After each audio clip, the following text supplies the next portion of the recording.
bom dia, boa tarde para quem está começando mais uma tarde de quinta-feira aqui com a nossa programação na Rádio X40, programa Viver Melhor. Eu fico sempre muito feliz de estar com você aqui ao vivo para falar sobre assuntos tão lindos e tão importantes para o nosso bem-estar, para a nossa evolução e desenvolvimento pessoal. Hoje o tema do nosso programa é um tema muito recorrente, extremamente importante e delicado para todos nós. Nós vamos falar sobre pânico, sobre depressão, sobre fobias, tá? Entendendo sobre uma perspectiva não apenas clínica do corpo físico, mas de mente, de emoção, né? Do ponto de vista espiritual, tudo aquilo que a gente vem sofrendo. A gente ouve dizer por aí, né, que a depressão é o mal do século, e é realidade. Quem de nós não conhece alguém que em algum momento da sua vida passou por um processo depressivo ou está passando? Ainda mais nesse momento que a gente está vivendo, né? Isolamento, sozinhos, reclusos, sem as possibilidades de comunicação, de conversa, de socialização, a gente fica ainda mais dependente de nós mesmos, né? Desse centramento, dessa introspecção. E quando a gente não tá bem conosco, não tem para onde fugir, o processo depressivo chega, tá? Então vamos falar sobre isso. Eu tô trazendo esta semana uma semana de conteúdos e baseados em livros, né? Em conhecimento, o que existe de informação sobre os assuntos que nós estamos tratando. Para trabalhar com esse tema de pânico e depressão, eu estou usando a referência desse livrinho aqui, Tratando Fobia, Pânico e Depressão, um livro do Mauro Cuítico. Então, quem esteve conosco ontem, eu falei também do livro do Mauro, Terapia da Reforma Íntima. É uma abordagem clínica espiritualizada. Eu gosto sempre de citar, e esse livro é muito especial sobre isso, porque o Mauro, ele é médico de formação. A atuação dele profissional na área médica foi como médico pediatra durante muitos anos, né? Enfim, a carreira profissional dele na medicina.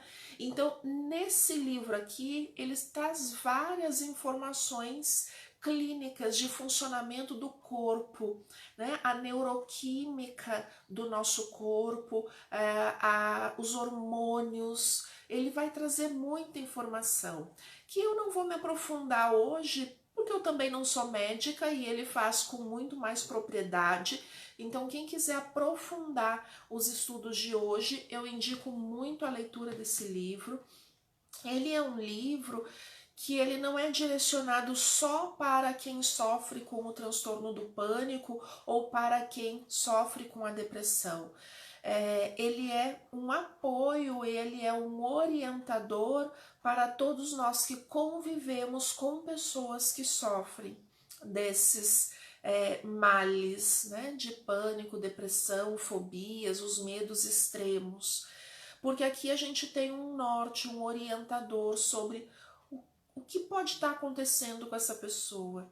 E até como alguém que pode trazer uma luz para essas pessoas, porque é muito comum mesmo, né?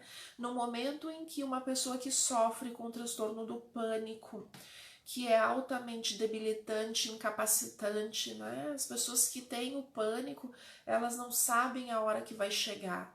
Elas não dão aviso, né? Então eu posso estar indo para o trabalho dirigindo e se eu tenho uma crise, um acidente ocorre, pode acontecer, né? Estou dentro do ônibus e tudo fechado e a crise ali começa e a pessoa acaba cada vez se isolando mais, e a gente vai falar bastante sobre esse processo, enfim. E o que fazer? Essa pessoa vai procurar ajuda, né? Vai buscar ajuda e vai buscar ajuda médica. Geralmente o primeiro contato é com o médico tradicional, né? Da medicina, alopatia. Muitas vezes, quando uma pessoa chega num consultório médico, ela acaba sendo ali verificada, se faz exames, e os exames estão todos normais, ela não tem uma doença cardíaca, né? Ela não tem uma outra patologia. E aí o médico diz, olha, tá tudo bem contigo, e manda a gente para casa. E essa pessoa acaba se frustrando muito, porque o que ela sente é real, né? O aperto no coração, o formigamento, a tontura, todas aquelas sensações físicas que chegam, elas são sensações reais, não são ilusões da mente dela. E ela acaba ficando perdida, sem chão. Quando ela encontra um médico que tem um direcionamento, uma postura profissional, né? Acaba indicando para essa pessoa, procure um psiquiatra, procure um psicólogo, né? Porque fisicamente não existe nenhum distúrbio. Né?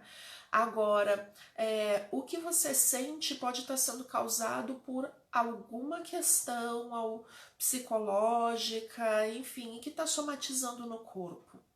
E mesmo o médico não tendo ali muita base para explicar o que acontece, a pessoa vai buscar o psiquiatra e vai buscar o psicólogo. Muitas vezes ela acaba entrando num processo de medicação, alopatia, né? Recomposição química, e não resolve. Ameniza, as crises diminuem, e quando ela vai começar a fazer a retirada, né, de sensibilização daquela medicação, as crises voltam, ou seja, não houve a cura, houve ali uma amenização daquele sintoma físico, daquelas crises da angústia, enfim. Neuroquimicamente, a medicação controlava, mas e a origem? A origem não foi tratada. Então, a origem ainda é um mistério para a medicina tradicional. Como é que surge, como desencadeia, ou que desencadeia o pânico, o que desencadeia a depressão, o que faz uma pessoa, né, ficar deprimida ou ter uma crise de pânico, uma vez eliminado as condições físicas, não há mais, neuroquimicamente falando, não há mais desarmonias e desequilíbrios para que haja uma crise, e mesmo assim a pessoa não consegue se restabelecer. Então tem algo a mais. É esse algo a mais, é essa profundidade que o Mauro vem trazendo aqui, então, uma abordagem. Ele vem explicando algumas coisas para a gente, dando alguns caminhos e dizendo, olha, pode ser que seja isso, né? O que é esse isso? Então, trouxe aqui o meu roteirinho para a gente falar sobre esse tema. Quem tá aqui comigo? A Inês, boa tarde, Inês, seja bem-vinda. A Andréia, boa tarde, lindona, que bom te ver por aqui. A Andréia tá sempre aqui conosco. Esse tema é pra lá de interessante, tenho certeza que vocês vão gostar. Então, falando de fobia, né? Aqui é o primeiro tema que o Mauro vem falando nesse livro, fobia, pânico e depressão. Ele classifica aqui fobia, né? Fobia como um medo intenso ou irracional. Irracional por quê? Porque a razão não explica. Então, eu tenho um medo extremo, né? Muito intenso de cachorro. Mas nunca me aconteceu nada que envolva, nunca fui mordida por cachorro, na minha infância nunca houve um trauma com cachorro, eu não sei porquê, mas eu tenho esse medo, ou seja, ninguém explica, é irracional, a razão não explica, não há motivo aparente, né? A fobia também causa aversão, hostilidade. Eu tenho aversão a cachorro, eu não posso ouvir cachorro latindo, eu não posso ver um cachorro passando próximo de mim. Se eu tô caminhando na rua e uma pessoa vem com um cachorro na guia, lá na esquina, eu já mudo a minha rota, eu já saio da calçada porque eu não vou passar próximo, ou seja, eu tenho aversão, eu não posso chegar perto e até uma hostilidade. Ai, vamos lá na casa da fulana, Cris, eu não vou, ela tem cachorro. Então, já descarto, né? É esse medo persistente que a gente não encontra causa excessivo e para a visão tradicional da medicina, ele é irreal. Ele é um medo irreal, porque não tem razão de ser, né? Então, não tem por que ter medo. Então, esse medo, ele é um medo que não tem fundamento, né? Na visão tradicional de encarar esses medos excessivos. Então, a pessoa que sofre com a fobia, ela geralmente procura dois caminhos. Ou ela foge. Então, a Cris que tem medo de cachorro, ela quando vê a possibilidade de estar próxima de um cachorro, ela desvia, ela foge. Então é melhor, vamos visitar a casa da amiga? Não, porque ela tem cachorro, então eu prefiro que ela me visite. Eu não vou visitá-la, porque eu fujo, eu vou evitar o conflito, eu vou evitar aquele medo, né? E a segunda possibilidade é enfrentar. Tem pessoas que enfrentam, se desafiam, mas esse enfrentamento causa muita angústia, causa sofrimento, é um sofrimento muito grande. É aquela pessoa que quando o cachorro vai passando, ela vai assim, né? Que medo. E não respira, não respira, não respira, porque o cachorro pode atacar. Ela até enfrenta, mas com muita angústia, com muito sofrimento, muita dor, né? Isso é o que a gente chama de fobia. É um medo amplificado e um medo incompreensível na maioria das vezes, né? O que define, portanto, o transtorno do pânico? Né? O pânico, ele é um pouco além da fobia, tá além desse medo exacerbado. O pânico, como é que o Mauro descreve aqui no livro, né? O transtorno do pânico consiste em crises súbitas de ansiedade sem fatores desencadeantes aparentes, tá? E com muita frequência, incapacitando a pessoa a ter uma vida normal. É muito comum que a pessoa que começa a sofrer do transtorno do pânico, quando a gente pergunta para ela, tá, mas o que aconteceu que fez com que a crise surgisse? Às vezes a pessoa não sabe nem definir o que aconteceu, o que houve, ou o que desencadeia, porque às vezes a pessoa teve a primeira crise, né, de pânico. Aí ela disse assim, eu tive a crise de pânico porque tinha muita gente à minha volta próximo de mim. Aí quando ela tem uma segunda ou uma terceira crise, a gente pergunta, então tinha muita pessoa próxima, muitas pessoas próximas a você? Não, não tinha. Então não é a questão das pessoas próximas, é um outro fator. Então, muitas vezes o transtorno do pânico é muito difícil de ser identificado o que está causando aquele pânico, né? É uma característica bem marcante, né? E o Mauro vem trazendo aqui 8 aspectos desse pânico que a gente quando vai identificar se essa pessoa tem apenas um medo ou se ela sofre com o transtorno do pânico, tem algumas características, tem algumas situações que nos ajudam a identificar se essa pessoa sofre realmente de transtorno de pânico. Então, primeiro, as crises são recorrentes de forte ansiedade ou medo. As pessoas relatam medos diversos, né? Esses aspectos de ansiedade. Parece que eu vou morrer. É a clássica, né? Nossa, meu coração acelera, parece que eu vou morrer, uma sensação de que alguma coisa vai acontecer, um medo de que vai me acontecer alguma coisa, de que uma situação ruim tá chegando. Às vezes a pessoa não sabe nem definir exatamente o que é, mas essa angústia, essa ansiedade, esse aperto que ela sente, que ela nem sabe descrever às vezes o que é, vem junto com esses medos diversos, né? Medos diversos. É o primeiro fator para a gente entender uma crise de pânico e uma pessoa que sofre com o transtorno do pânico. Segundo, essas crises são intensas e repentinas, com sensação de mal-estar físico e mental. Então, geralmente, as crises de pânico, elas não são só sensações emocionais, né?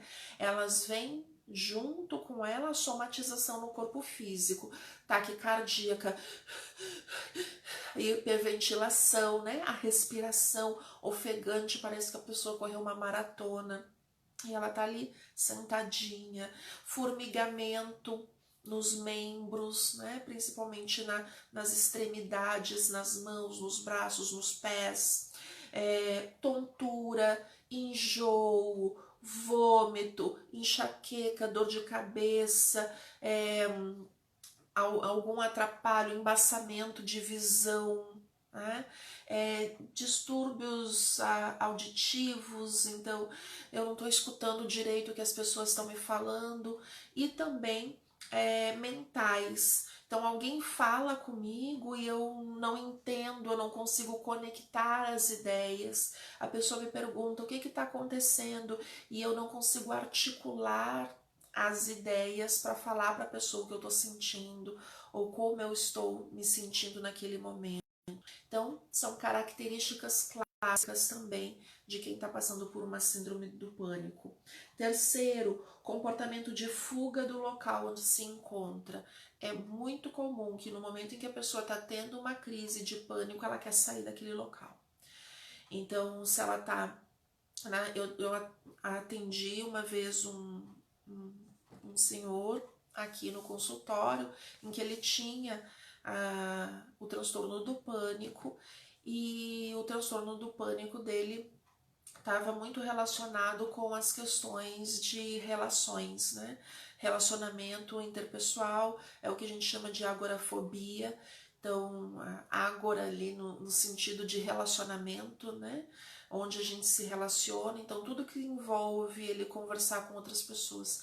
E esse sintoma era muito clássico. Uma vez ele me descreveu uma crise, ele estava se sentindo bem, ele estava bem, ele saiu de casa e foi na padaria comprar pão no lanche da tarde, assim próximo da casa dele, né? Uma quadra da casa dele.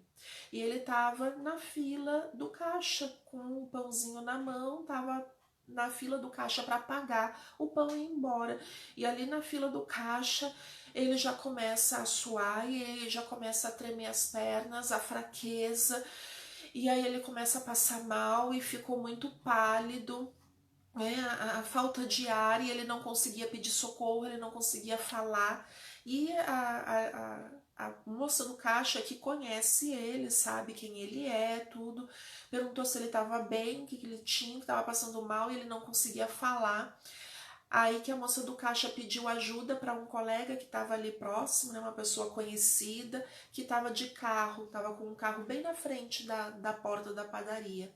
E ele abriu a porta do carro e conduziu, né, essa pessoa, né, estava sendo atendida aqui por mim, ela me relatando isso, e ela sentou no carro, assim, com as pernas para fora do carro, né? Só ficou sentada até que ela pediu para fechar a porta, porque a única coisa que ela queria era sair daquele lugar.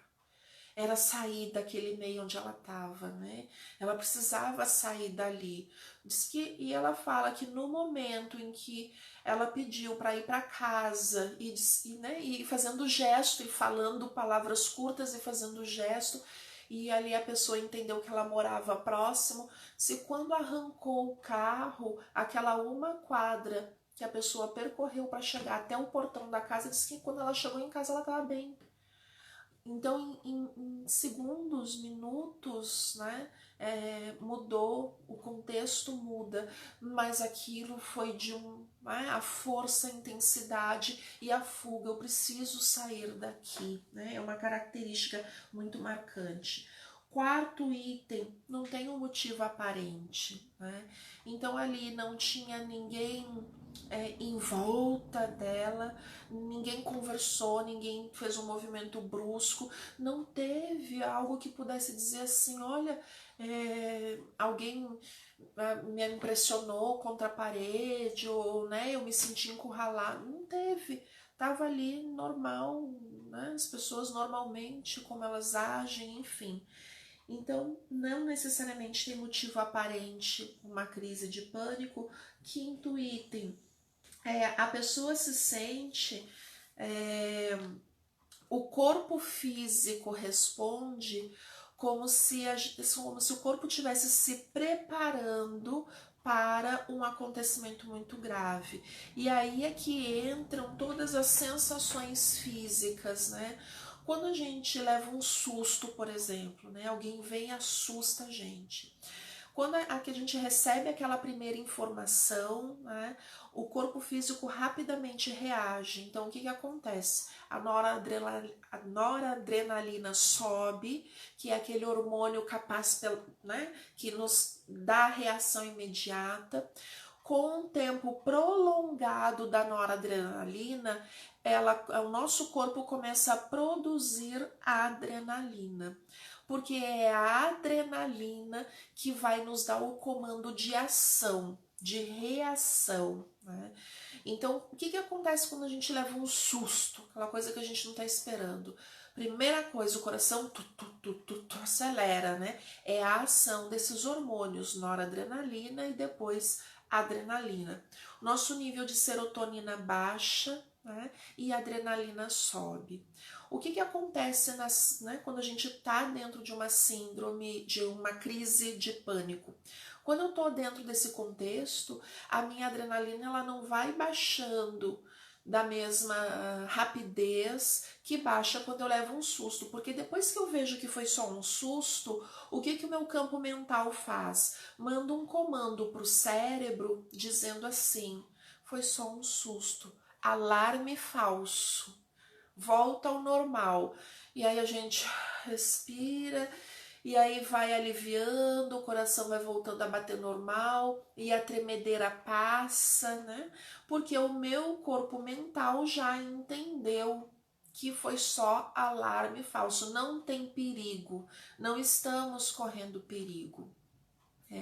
Então, numa crise de pânico, as reações físicas que acontecem vêm dessa desestabilização hormonal do nosso corpo. Então, é algo natural, né? É como se a gente tivesse, naquele momento, entrando num estado de alerta extremo para algum perigo eminente. Tá? Essa é uma explicação clínica médica sobre essas reações, né?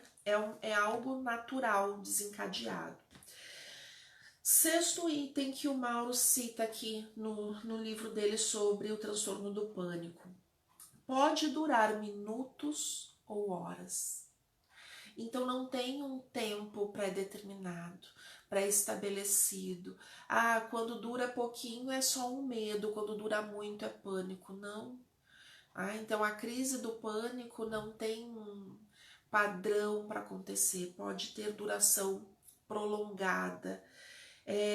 E dois fenômenos que ele cita, né, o sétimo e o oitavo fenômeno, são fenômenos bem interessantes e muito difícil da medicina tradicional explicar. Um é o fenômeno da despersonalização e o outro fenômeno é da desrealização. O que é a despersonalização? É quando eu, durante aquela crise de pânico, eu não me sinto mais eu. Sou eu, mas não sou eu. Sou eu, mas é como se eu estivesse me vendo de fora. E é muito interessante quando a gente conversa com as pessoas que passam por esse sintoma, né? Que Nem todo mundo apresenta, mas aqueles que apresentam esse sintoma de despersonalização no momento de uma crise de pânico, as pessoas têm até dificuldade de explicar o que é isso, porque as pessoas dizem assim, né? Mas parece que não sou eu, parece que eu viro outra pessoa, né? E já já a gente vai entender do ponto de vista espiritual o que pode estar acontecendo nesse sintoma. E isso é muito difícil para que a medicina tradicional explique, para que um psiquiatra explique esse processo, ou mesmo um psicólogo. Como assim não é a mesma pessoa? Né? Então, a pessoa que passa pela crise do pânico e sente isso, ela sabe quem ela não perde a consciência de quem ela é, né? Ela sabe quem ela é, mas ela ao mesmo tempo identifica uma outra sensação. Tá? Isso é despersonalização. E a desrealização, que é um outro aspecto da crise do pânico, é a sensação de que eu não estou neste lugar, ou que o meu espaço, o meu lugar é diferente. É como se eu estivesse em um outro lugar, né? É muito interessante. Sabe, o mais próximo talvez que eu possa chegar para a gente entender isso, eu não sei se você já passou por isso em algum momento, eu já passei várias vezes por isso. Às vezes eu lembro, vem na mente uma lembrança de alguma coisa, e várias vezes eu paro e me assim, mas isso aconteceu mesmo comigo ou eu sonhei? Então, de eu não ter certeza se aquela memória que eu estava acessando realmente tinha acontecido ou era um sonho, né? Quem tem lembrança de sonhos, quem sonha muito, às vezes fica aquilo tão marcado na nossa memória que em determinado momento a gente não sabe. E a pessoa que passa numa crise de pânico por esse processo de desrealização é mais ou menos isso. É como se ela tivesse, mas eu tô aqui, mas é diferente o meu aqui. E também a gente vai entender do lado espiritual como é que isso se processa, tá? Seguindo então, o que o Mauro vem trazendo, né? Ele fala pra gente, esse livro é muito interessante porque tanto para pânico quanto para depressão e para fobia, né? Fobia, pânico e depressão, ele vem trazendo assim, a visão tradicional. O que é a visão tradicional no ponto de vista dele?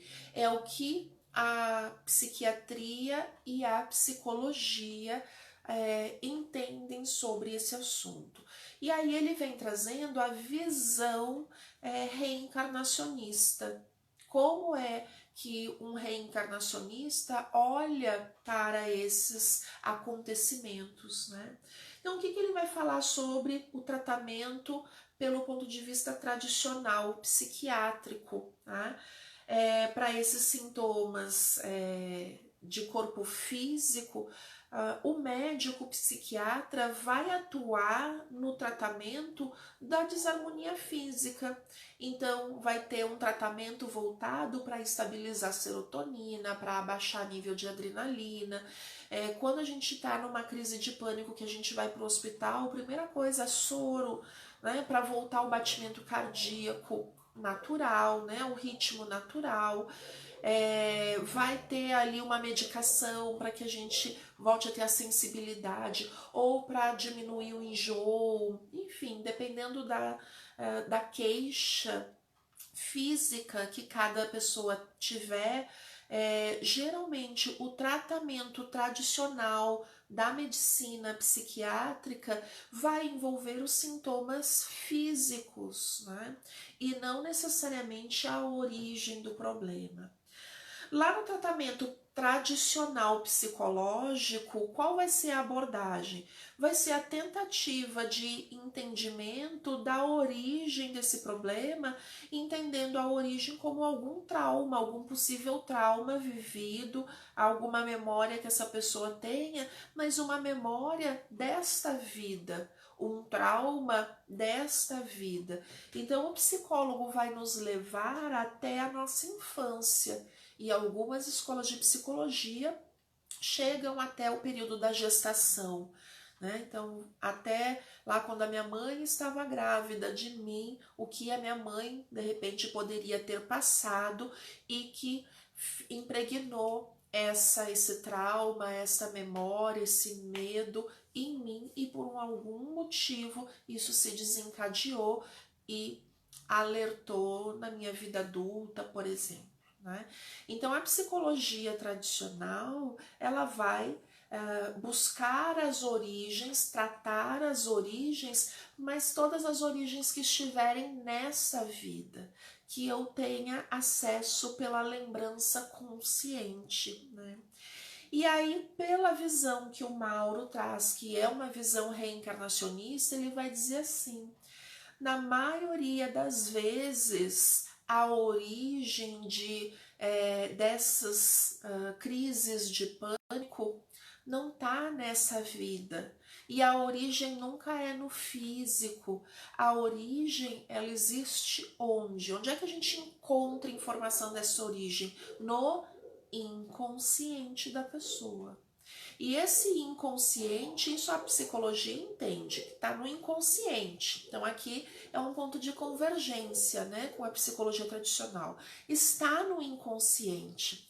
A diferença da visão reencarnacionista para o Mauro é que no inconsciente estão guardadas as memórias não só do que aconteceu nesta encarnação, mas também em toda a minha vivência pregressa espiritual.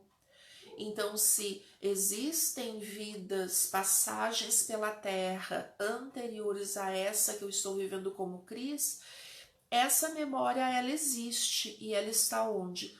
Naquilo que a gente chama de inconsciente, nesse campo mental inconsciente. E aqui é muito interessante, porque quem viu aquele filme Divertidamente, né?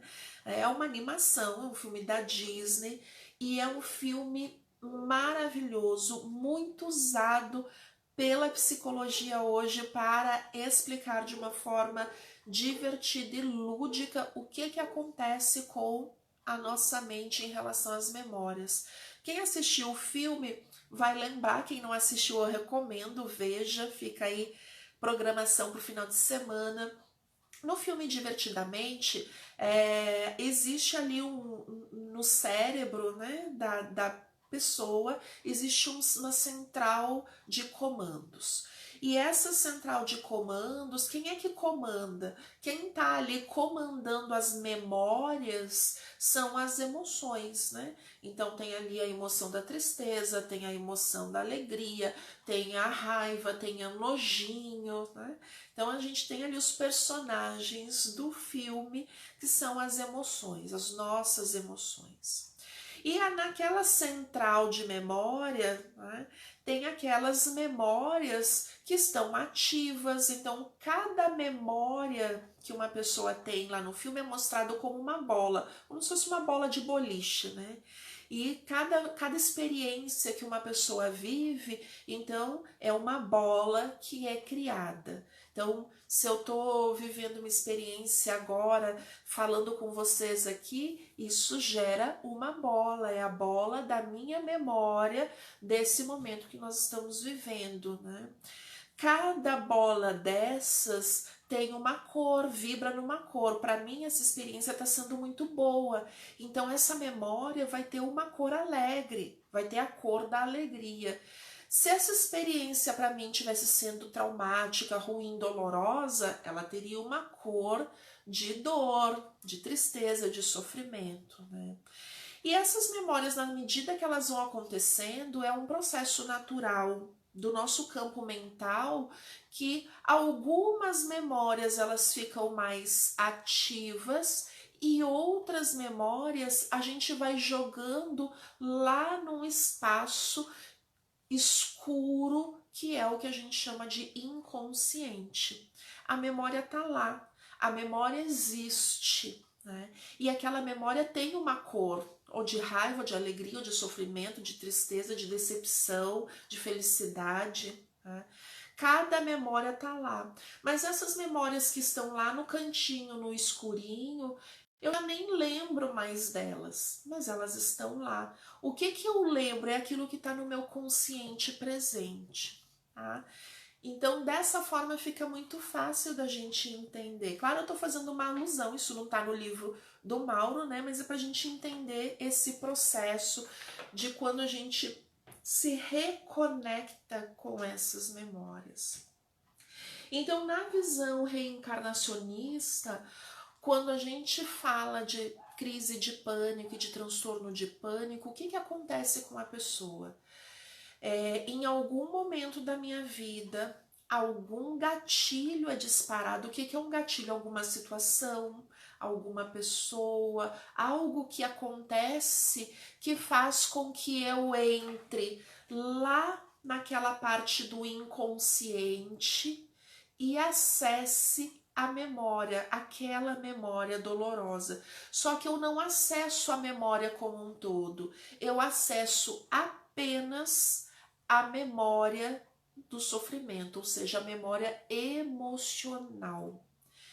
Então eu não sei o que aconteceu, eu não lembro o que aconteceu, então eu não sei por que eu estou sentindo isso.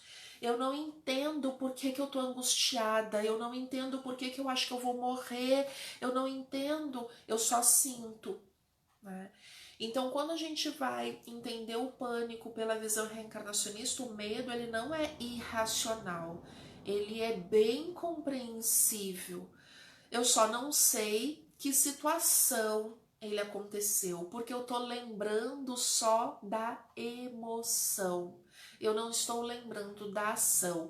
Então eu não trouxe toda aquela bolinha para o consciente. Eu tô sintonizando, eu estou lembrando só da parte emocional, traumática. Assim é também com coisas boas, só que com coisas boas não atrapalham a gente. Às vezes a gente tá sentada no sofá em casa vendo televisão, ai, de repente deu uma sensação gostosa, uma coisa boa dentro da gente. A gente sintonizou com algum momento, alguma memória de felicidade, que eu não tenho acesso à lembrança do fato, mas eu tive acesso à memória. Mas isso a gente nem conta, né? Porque a gente valoriza mais a dor, o sofrimento. E quando vem na crise de pânico, que é debilitante, mais sofrido ainda, né? O que o Mauro diz? O único cuidado que a gente tem que ter quando fala em tratamento de pânico dentro de um consultório de terapia reencarnacionista ou terapia natural é compreendermos que, apesar de direcionar o tratamento para este entendimento de memórias, desse ponto de vista reencarnacionista, ele nunca pode ser feito sem acompanhamento médico tradicional. Por quê? Porque o equilíbrio do corpo físico, quem vai ajudar a gente é o médico, é o psiquiatra, né?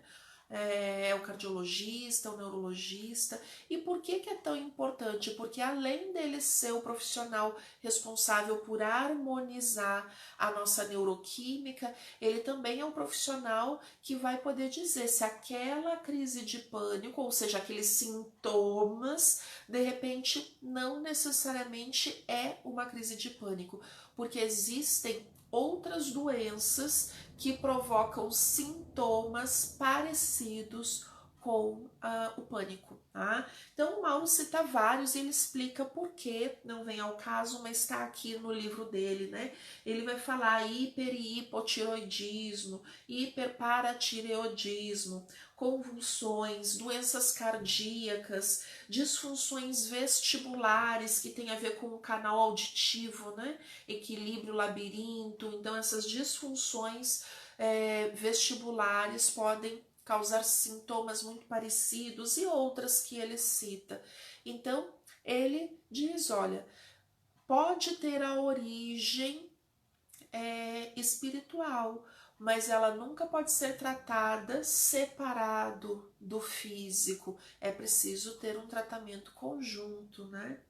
E aí a gente volta lá naquilo que a gente e estudou na terça-feira, quando falamos lá do Dr. Bach, que também era um médico, né, que escreveu sobre a causa das doenças e das enfermidades que nós temos, e ele fala, lá no livrinho dele, ele fala, né, quem é o médico do futuro, ou como deverá ser o médico do futuro.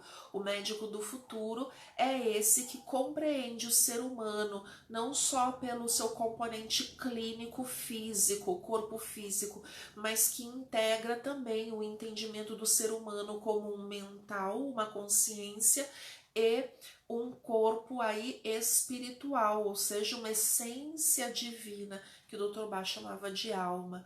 Então, o médico do futuro, ele vai cuidar, ele vai tratar não só o corpo físico, mas o corpo físico ligado à alma. Então, esses dois precisam ser tratados em conjunto.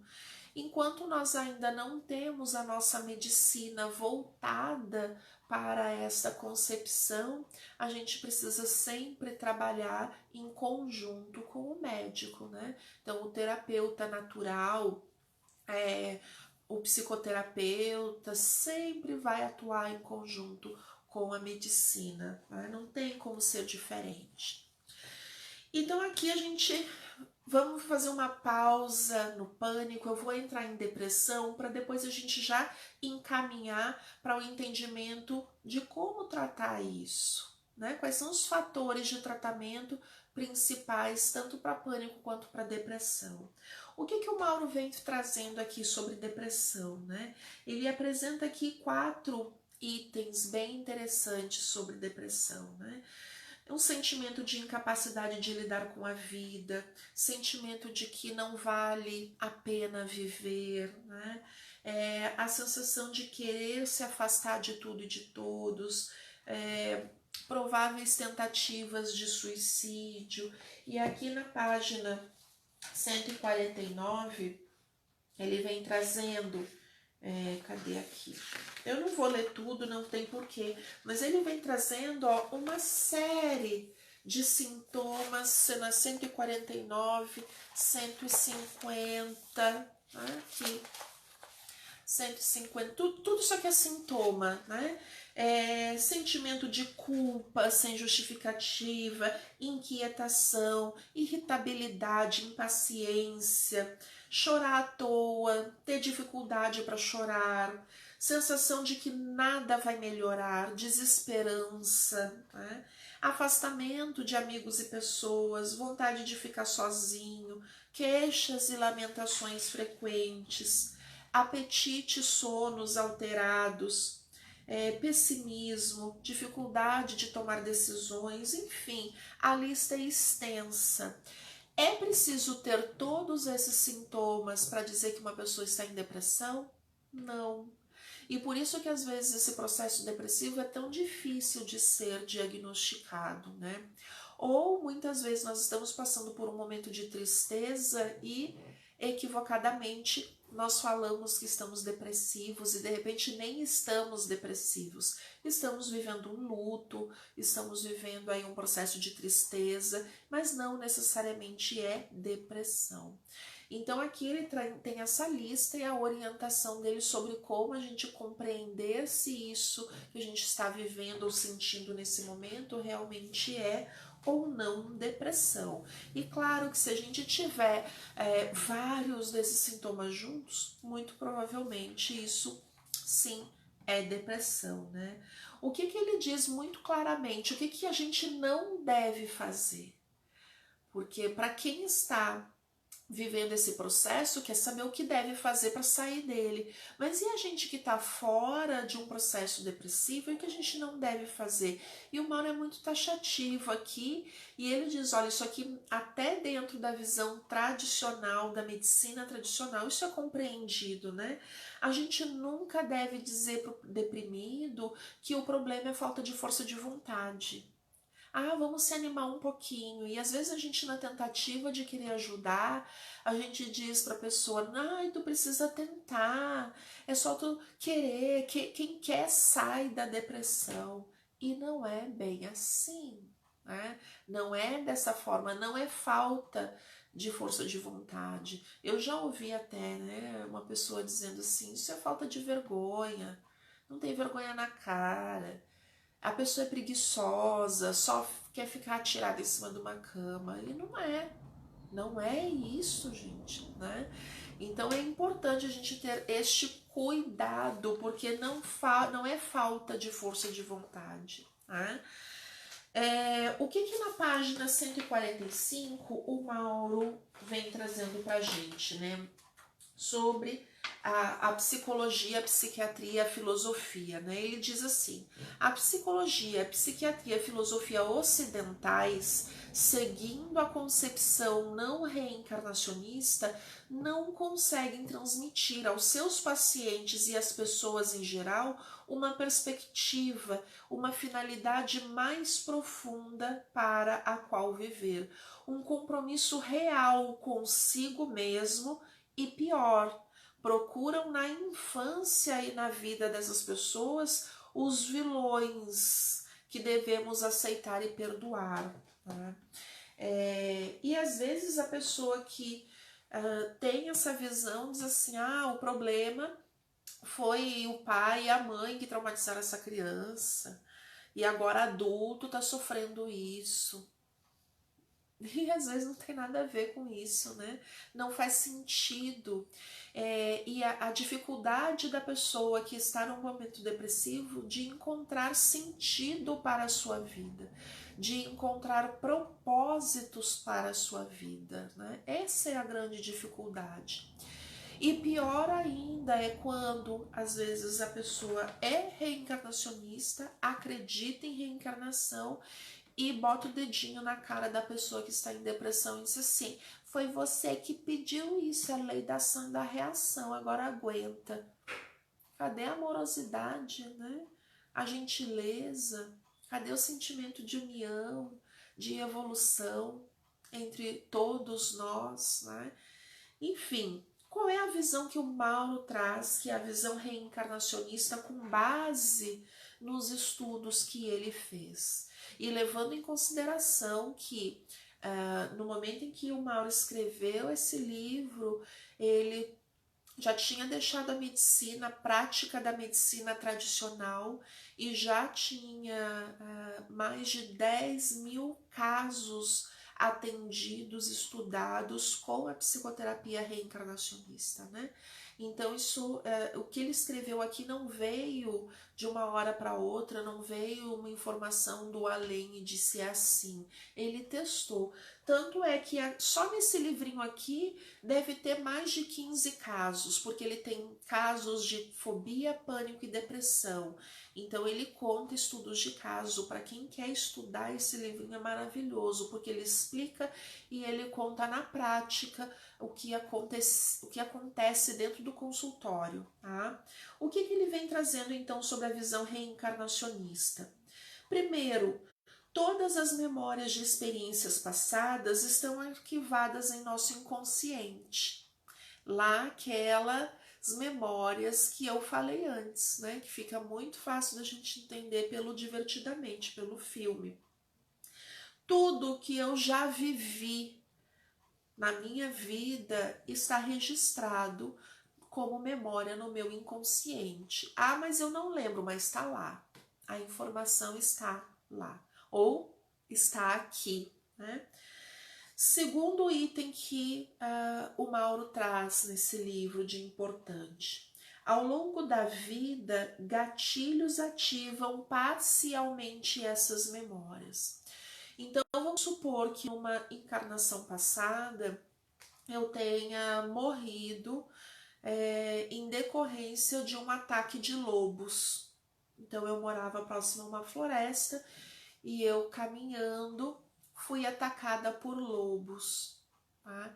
Essa memória está arquivada, eu encarnei, esqueci, não lembro de vida passada nenhuma, de repente até nem acredito que vida passada existe, não acredito nisso, e lá pelas tantas eu começo a namorar com uma pessoa, e ali o meu namorado tem 3 cães em casa, e quando eu vou visitá-lo, a primeira coisa que eu vejo é aqueles cães brigando porque eles querem um brinquedinho em comum. E aí quando eles veem aqueles três cães, né? Quando eu vejo aqueles três cães ali brigando por aquele brinquedo, isso é um gatilho que vai fazer eu me conectar com aquela memória daqueles, e aí eu começo a sentir uma angústia, eu não sei por quê, e eu não quero mais estar ali, eu quero sair correndo da casa daquela pessoa, e eu não consigo estar ali, e a partir deste momento eu começo a ter crises de pânico. E não sei da onde, não sei porquê, e nenhum médico consegue me explicar de onde vem isso. Aí quando eu venho fazer um tratamento com base nesse conhecimento reencarnacionista, eu vou lembrar o que aconteceu, que lá naquela encarnação passada eu tive um desencarne decorrente de um ataque de lobos. Qual foi o gatilho? Foi aqueles cães brincando, eles nem estavam brigando nem atacando ninguém, eles estavam brincando, disputando um brinquedinho no pátio da casa do meu namorado. Mas aquilo foi tão marcante para mim que eu acessei a memória do quê? A memória do sofrimento. Então, na hora que eu vi aqueles cães disputando aquele brinquedo, o meu corpo todinho começa a reagir. Lembra da neuroquímica, né? O meu corpo reage instintivamente àquele medo, né?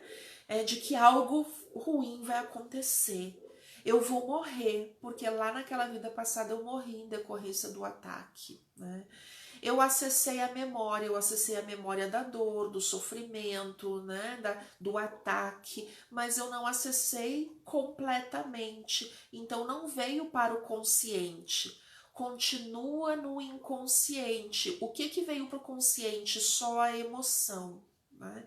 E isso é o que o Mauro vem dizendo aqui, né, que ao longo da vida os gatilhos acontecem. Para quê? Para que a gente cure aquela dor, cure aquela memória dolorosa que a gente tem, porque a dor tá lá no inconsciente. Eu preciso trazer para o consciente e trabalhar com isso e me dar conta de que não é toda vez que eu vou sofrer um ataque, né? Então eu preciso trabalhar isso. Terceiro item que ele traz aqui: passamos a viver sintonizados nessas memórias emocionais inconscientes. Então, no momento em que eu acessei aquela memória emocional, daquele medo, daqueles cães de ser atacada, eu vou morrer, tem uma coisa ruim acontecendo, é como se eu estivesse vivendo ao mesmo tempo aqui. Tô na casa do meu namorado, mas ao mesmo tempo eu estou lá na floresta revivendo as emoções daquele ataque. Então eu estou no meu campo mental e emocional nos dois lugares ao mesmo tempo, porque a minha emoção naquele momento da crise de pânico, a minha emoção não tá aqui, a minha emoção tá lá. O meu mental briga com o meu emocional, porque às vezes a pessoa está passando pela crise de pânico e ela pensa, deixa de ser louca, porque não tem motivo, mas ela sente e aí não consegue dominar, não consegue controlar. E o campo mental perde para o emocional, né? Já atendi pessoas, gente, que vinham com esse sentimento. Eu acho que eu vou ficar louca, eu tô ficando louca, porque eu sei que não tem motivo para tudo isso, mas eu sinto e eu não consigo controlar o que eu sinto. É triste, né? Muito difícil para quem passa por isso. E quando a gente fala de processo depressivo, ainda tem um outro fator que é o quarto item que o Mauro traz aqui. Viver a personalidade congênita, que é a tendência que nós trazemos conosco. Ontem eu falei bastante dos itens quando falamos de reforma íntima, do outro livro que nós estudamos ontem, né? A terapia da reforma íntima. Nós abordamos esse tema de personalidade congênita. O que é isso? São tendências de comportamentos que nós trazemos. ao longo das nossas existências. Então, de todas as passagens no plano terreno, tem pessoas que têm uma personalidade congênita de ser agressiva, de ser violenta. Então, essa é uma característica que provavelmente ela vem repetindo há várias encarnações. Quando a gente faz um tratamento de psicoterapia reencarnacionista, quando a gente usa a investigação do inconsciente para ela acessar lá aquelas memórias guardadinhas no inconsciente, ela vai ver que numa vida passada ela foi uma tirana e também foi muito agressiva. Numa outra vida, nossa, ela também foi agressiva. E aí, quando ela se dá conta, por que eu sou agressiva hoje? Porque, olha, eu venho sendo agressiva há tanto tempo. Tá na hora de mudar esse padrão. Então, quando a gente fala da depressão, na maioria das vezes, tá? Na grande maioria das vezes, uma pessoa que é depressiva hoje, principalmente aquelas depressões crônicas que se arrastam às vezes por uma vida inteira, né? Ou durante muitos anos na vida dessa pessoa, ela já vem com esta tendência a se deprimir. Quando a gente visita vidas passadas, essa pessoa consegue acessar lá nas suas memórias do inconsciente de que em vidas anteriores ela também foi triste, ela também teve situação de isolamento, ela também se deprimia. Então hoje é como se ela tivesse vivendo e dando vazão àquela tendência. Qual é a grande finalidade dessa encarnação, então? Ela superar isso, está tendo mais uma oportunidade de compreender e superar e amenizar e tratar isso, né? Cuidar dessa harmonização. Né? A grande questão é quando eu não entendo isso. Então, realmente é muito difícil, até para psicologia e psiquiatria tradicional, é muito difícil tratar de uma pessoa em depressão profunda, porque a gente, é como o Mauro disse antes, a psiquiatria, a psicologia, a filosofia, elas não conseguem trazer um propósito de vida para uma pessoa se a causa é muito anterior a esta passagem, a esta vida. A gente precisa fazer o quê? Cortar sintonias. Para a gente finalizar, então, resumidamente, o Mauro, durante todo esse livro, ele traz 4 itens que são fundamentais. E aqui que é importante para o nosso programa de hoje, para você que está em casa, que está passando por essa situação de pânico, depressão ou convive com alguém que passa por isso, né? Quais são esses 4 itens essenciais que são fatores de harmonização e de sucesso de cura para esses casos, né? Primeiro item, é importantíssimo descartar distúrbios físicos. Isso o Mauro deixa muito claro. Primeiro passo é ir ao médico, é descartar toda alteração física, todo problema físico que possa estar causando sintomas de pânico, sintomas de depressão, tá? Existem distúrbios físicos que causam isso. Então, primeiro aspecto de tratamento é esse. Segundo aspecto de tratamento, desligar das sintonias com o passado. É esse que dentro da psicoterapia reencarnacionista a gente tem ferramentas de como fazer esse desligamento, né? De revisitar estas memórias que estão no inconsciente e cortar essa sintonia. A gente passar a viver aqui, no presente, e não mais sintonizado com épocas passadas. Lembra lá do processo de despersonalização? Eu não sou eu. É quando está acontecendo isso. Eu sou a Cris, mas eu também sou a Joana lá de 3 encarnações atrás, que foi atacada na floresta e morreu no ataque de lobos, né?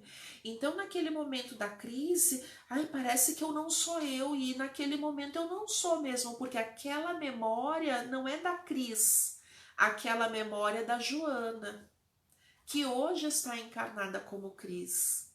É muito interessante. Aquele processo de desrealização. Eu tô aqui, mas não é aqui que eu tô, é outro lugar. É outro lugar mesmo.